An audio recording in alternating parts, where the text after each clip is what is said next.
Olá pessoal, tudo bem com vocês? Giovanni por aqui, e no vídeo de hoje a gente vai falar sobre estabilidade, em especial a estabilidade na malha fechada, que é quando a gente já tem um controlador funcionando, certo? A estabilidade em um sistema, ela pode ser entendida como a capacidade desse sistema de retornar para um estado estacionário. Não precisa ser necessariamente o estado estacionário onde ele começou. A gente já viu, por exemplo, que na operação servo, o estado estacionário novo é diferente. Na operação reguladora, ele tem que ser o mesmo. Mas é importante que o sistema possa ser capaz de retornar para um estado estacionário. Para um sistema ser considerado estável, então, o valor da resposta final tem que se manter constante. Ele não pode mudar ao longo do tempo. Precisa ser uma linha reta, né? Claro, no passado, pode ter oscilações, pode ter overshoot, né? A gente já viu várias situações em que isso acontece. Mas, no infinito, no longo prazo, ele tem que tender a um valor constante e único. E aí, se a gente for definir o contrário, um sistema instável é aquele cuja resposta final nunca chega num valor constante, ela vai estar sempre mudando, seja crescendo infinitamente, diminuindo infinitamente ou oscilando infinitamente. E vocês vão ver que esse terceiro comportamento costuma ser um dos mais comuns. Pode parecer um pouco estranho de início, mas quem vai empurrar o sistema no sentido da instabilidade vai ser o próprio controlador. As constantes da ação integral, da derivativa e da proporcional, dependendo dos seus valores numéricos, elas podem acabar influenciando a soma de ações de controle destrutivas nesse sistema. Um exemplo que eu costumo pensar é de um microfone. Se você tiver um microfone e falar perto dele, a sua voz é amplificada nas saídas de som. Só que se você pegar esse microfone e você colocar ele na frente da saída de som, vai acontecer um efeito bem desagradável, que a gente conhece como microfonia, né? Isso acontece porque o sinal que está saindo da caixa de som está entrando no microfone, voltando para a caixa de som, entrando no microfone de novo, e aí você tem uma soma de sinais que só aumenta, né? Tem um crescimento destrutivo, e aí acaba saindo aquele barulho bem chato da microfonia. Para a gente analisar a estabilidade, a gente vai utilizar um dos critérios mais comuns para sistemas dinâmicos, que é o critério de Hoof-Hurwitz. E aí a gente vai partir então da função de transferência da malha fechada, que a gente já viu bastante na aula passada. Vocês devem lembrar que toda função de transferência de malha fechada tinha uma equação característica, que é essa equação que eu coloquei aqui. Vocês podem ver que ela depende de GC, que é a função do controlador, GP, que é a função do processo, GA, que é a função do atuador, ou da válvula, e GS, que é a função do sensor. Nesse caso, as funções que a gente sempre vai ter é GC e GP, que é o controlador e o processo. São as partes fundamentais, né, de um sistema dinâmico que a gente está controlando. GA e GS não costumam aparecer com tanta frequência, é claro, tem sistemas que vão ter essas funções, mas para os nossos exemplos que a gente vai fazer aqui, a gente vai lidar em especial com GC e GP. Vocês devem lembrar que todas essas g's de alguma coisa, todas essas funções de transferência, são funções daquela variável de Laplace, a variável s. Então a gente pode dizer que a nossa equação de característica é uma função de s igual a zero, uma f de s igual a zero, certo? Se a gente aprofundar um pouquinho mais, a gente pode lembrar que as funções de transferência são sempre polinômios, né? Ou divisões de polinômios. E esses polinômios são polinômios de S. Então, se as funções de transferência são polinômios de S, o produto entre essas funções de transferência também tem que ser um polinômio de S. Isso significa que a gente pode escrever a nossa equação característica como um polinômio em função da variável S. A gente vai, então, a partir de agora, pensar na nossa equação característica como um polinômio de S. E aí, todos esses A0, A1, A2 até AK vão ser valores constantes. Em especial, o valor AK tem que ser maior do que zero. Então, caso a gente chegue numa equação característica que o valor de AK seja negativo, a gente multiplica todo o polinômio por menos 1, e aí ele vai ficar maior do que zero. Vocês devem lembrar lá do nosso vídeo de sistemas de segunda ordem, que a gente tinha uma análise da equação característica de segunda ordem. E aí tinha uma questão das raízes da equação característica. Essa análise poderia ser trazida para cá também. O que iria acontecer? A gente ia ter todas as raízes do nosso polinômio. Se o polinômio tivesse raízes que a parte real delas é negativa, então poderia, por exemplo, ser uma raiz que é um número real e ele é negativo, ou um número complexo e a parte real desse número complexo também é negativa. Se todas as partes reais forem negativas, esse polinômio seria estável. Caso uma fosse positiva, seria instável. O que aconteceria nesse caso? A gente poderia, né, já descobrir a estabilidade do polinômio. Qual que é o problema disso? Encontrar raiz de polinômio é muito difícil. Principalmente se o polinômio tem um grau maior que 3. Então, não vai ser esse o caminho que a gente vai tomar aqui. É um caminho, claro, mas não vai ser o que a gente vai seguir. A gente vai utilizar o critério de Hurwitz, certo? E aí a primeira condição, que é uma condição necessária, mas não suficiente, não necessariamente suficiente, é que todas as constantes do polinômio têm que ser maiores do que zero. Se todas as constantes forem maiores do que zero, a gente vai ter atendido a primeira condição, mas não necessariamente o sistema vai ser estável de cara.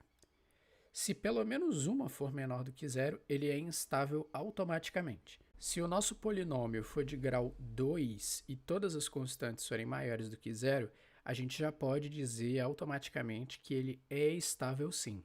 É o caso desse exemplo que eu mostrei aqui. Um polinômio de grau 2, né, s ao quadrado mais s mais 1, em que todas as constantes são maiores do que zero. Todas as constantes são maiores do que zero iguais a 1, né? Então ele já vai ser automaticamente estável. Agora, se todas as constantes forem maiores do que zero, mas o nosso polinômio for de ordem maior do que 2, for de terceiro grau, de quarto grau e assim por diante, a gente não pode dizer com certeza que ele é estável. Para fazer isso, a gente vai precisar fazer o arranjo de Hoof, que é o método matricial que eu vou explicar a seguir. O arranjo de Hoof é simplesmente uma tabela bem simples em que a gente vai fazer algumas continhas básicas, as 4 operações fundamentais, é só isso, e ela segue uma certa lógica que eu vou explicar para vocês, e aí a gente vai poder determinar a estabilidade do sistema. A primeira coisa que a gente vai fazer vai ser criar duas linhas em que vão caber os elementos de uma matriz. Então, por exemplo, eu peguei um polinômio de grau 9 e um polinômio de grau 8, que aí seria o caso de ter um número de termos par e um número de termos ímpar.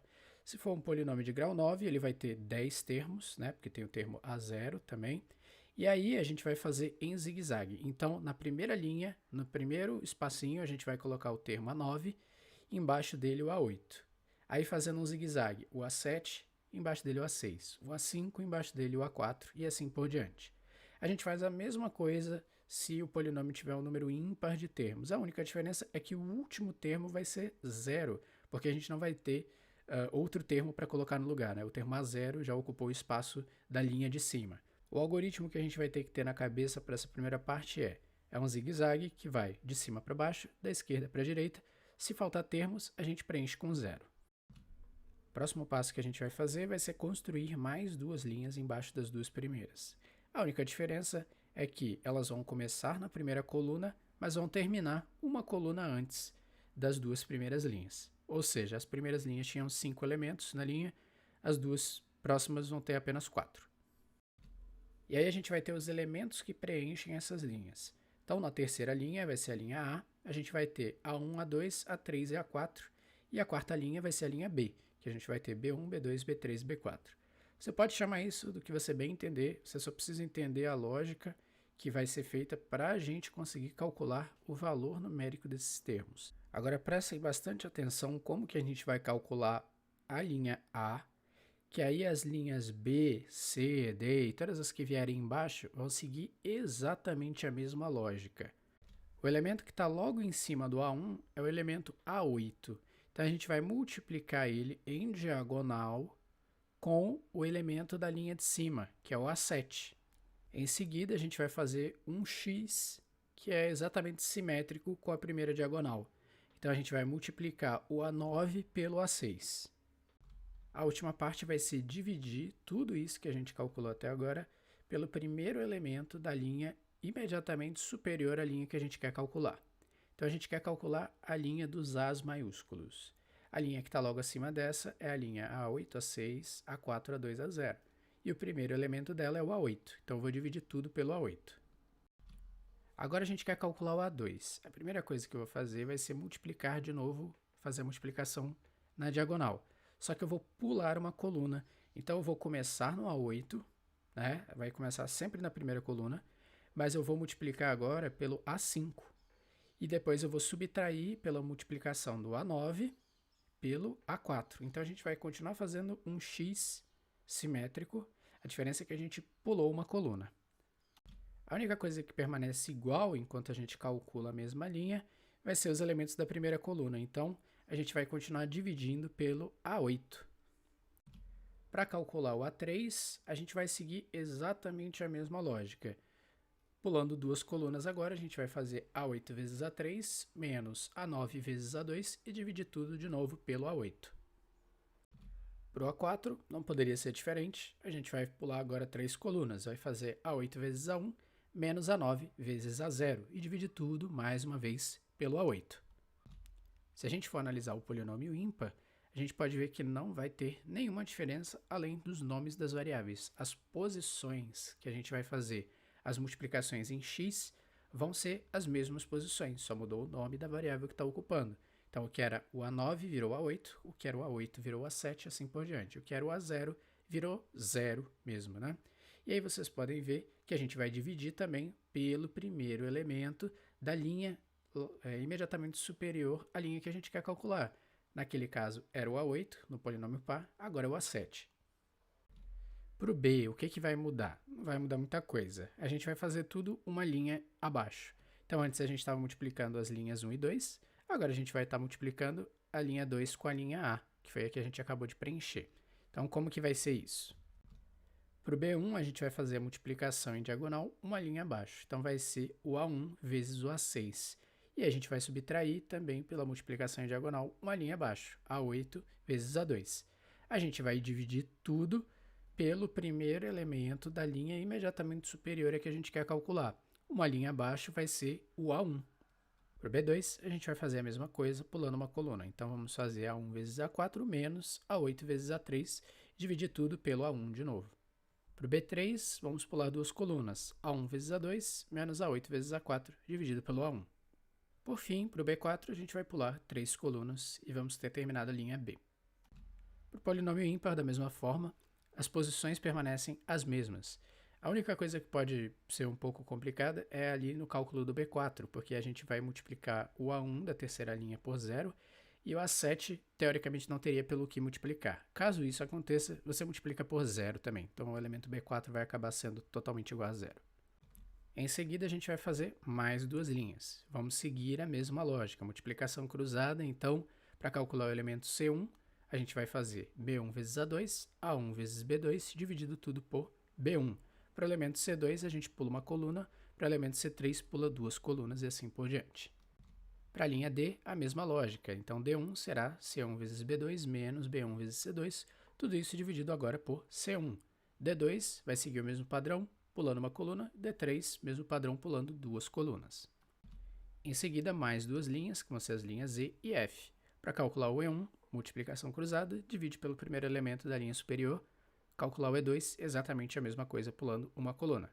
Para calcular o F1, multiplicação cruzada, divide pelo primeiro elemento da linha superior. Para calcular o F2, a mesma coisa, pulando uma coluna. E agora a gente vai fazer as duas últimas linhas. Então, a gente só vai parar o arranjo de Hoof quando tiver apenas um elemento nas linhas que a gente criar. O G1 a gente vai fazer F1 vezes E2 menos E1 vezes F2 dividido por F1. E o H1 vai ser G1 vezes F2 menos F1 vezes 0 dividido por G1. E aí a gente vai ter terminado o arranjo de Hoof desses polinômios. E aí o que diz a segunda condição de Hoof-Hurwitz? Essa condição diz que se todos os elementos da primeira coluna forem maiores do que 0, então o nosso sistema vai ser estável. Se pelo menos um deles for negativo, o sistema é instável. A gente sempre pode pegar um sistema que as constantes do controlador já estão definidas. Então, a gente já tem KC, KI e KD. Mas em outras situações é bem mais interessante que a gente não tenha esses valores e a gente possa analisar para quais valores dessas constantes o nosso sistema vai ser estável e para quais valores vai ser instável. Então, é o que a gente vai fazer nesse exemplo agora. Eu tenho, então, duas funções de transferência. Uma função de transferência do controlador, que essa é a característica, né? Vai ser KC mais KI sobre S mais KD vezes S. Então, a ação proporcional, integral e derivativa. E o meu processo vai ser um processo com uma função de transferência de segunda ordem, 1 sobre 4S ao quadrado mais S mais 1. Se eu aplicar essas duas funções de transferência na equação característica da malha fechada, a gente vai ter que 0 é igual a 1 mais GC, e aí eu substituo a expressão de GC, vezes GP, substituo também a expressão de GP. Aí eu começo a fazer as minhas manipulações. Então a primeira coisa que eu faço é multiplicar GC por GP. Aí toda a parte do controlador fica no numerador e a gente tem o denominador como 4s ao quadrado mais s mais 1. Eu passei então um 1 para o lado esquerdo como menos 1, multipliquei pelo denominador, peguei tudo isso que tem do lado esquerdo, passei para o lado direito da equação de novo e multipliquei toda a equação por s. Por quê? Porque eu quero sumir com esse sobre s, que está no KI sobre s. Então a nossa equação vai acabar virando 4s ao cubo mais kd mais 1 vezes s ao quadrado mais kc mais 1 vezes s mais KI. A primeira condição de Hoof-Hurwitz fala que todos os elementos constantes têm que ser maiores do que zero, têm que ser positivos. E a gente pode ver que isso está sendo atendido aqui, porque o Kc, Ki e Kd eles já são obrigatoriamente maiores do que zero, né? A gente não coloca valores negativos para essas constantes. Então a primeira condição a gente vai considerar como já estando atendida, só que o nosso polinômio é de grau 3, então a gente vai precisar fazer o arranjo de Hoof para determinar se ele é estável ou não, ou no caso, para quais valores ele seria estável. Então, nas primeiras duas linhas, a gente vai ter aquela distribuição em zigue-zague, de cima para baixo, esquerda, direita. Então, a gente vai ficar 4, KD mais 1, KC mais 1 e KI. As duas linhas de baixo já vão ser as duas últimas linhas do arranjo de Hoof.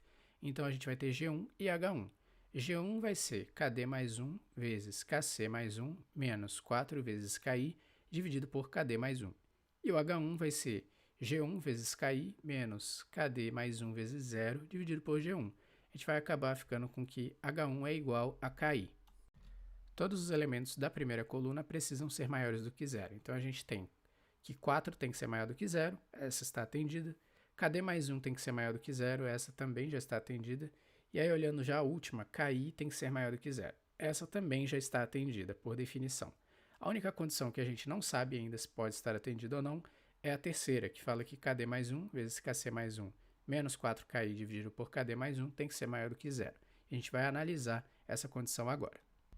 Para essa terceira condição que a gente quer analisar, a gente pode simplificar a inequação, né? Então a gente multiplica o KD mais 1 do denominador por zero e passa o menos 4KI para o lado direito. Então a gente vai ficar com uma condição simplificada que vai ser KD mais 1 vezes KC mais 1 tem que ser maior do que 4KI. Eu posso isolar o KD, então a gente vai ficar com KD tem que ser maior do que 4KI sobre KC mais 1 menos 1. Vejam o seguinte, se a expressão do lado direito for igual a zero, a gente vai ter que KD tem que ser maior do que zero. Ou seja, o sistema já vai ser automaticamente estável, vai ser por definição estável. Agora, imagina que a expressão do lado direito é maior do que zero, por exemplo, 2. Se KD for igual a 1, o sistema é instável, se for igual a 3, vai ser estável. Mas veja que agora a gente não tem a condição de estabilidade automaticamente estabelecida. A gente vai depender do valor de KD.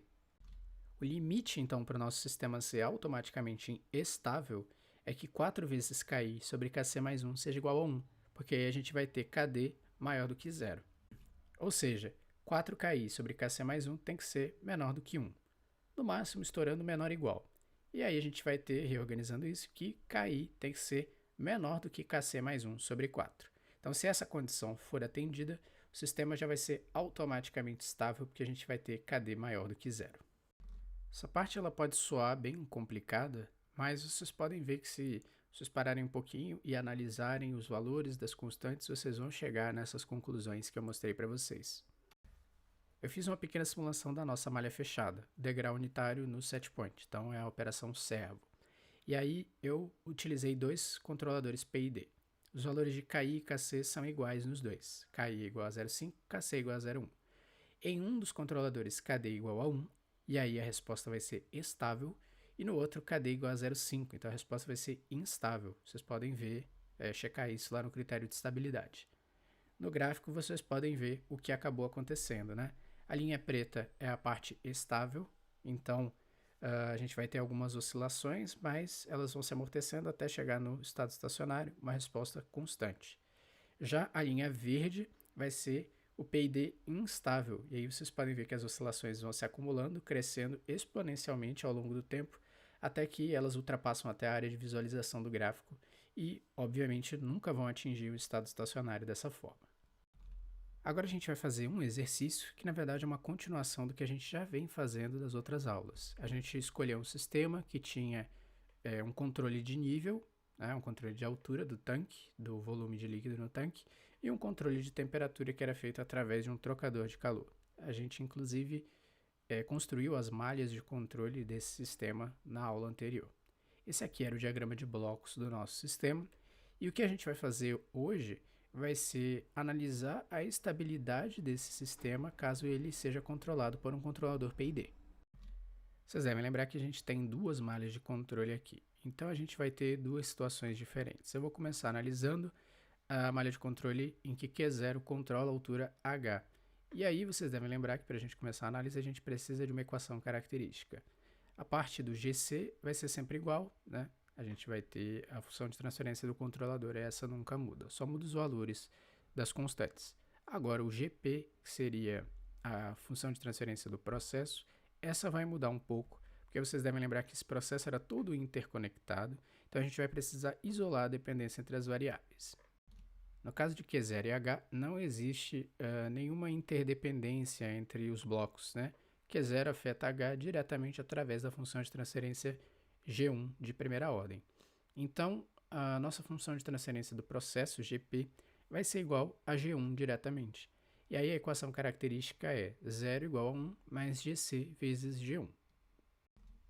Já para a malha QC afetando a temperatura T do tanque, a gente tem esse problema das interconexões.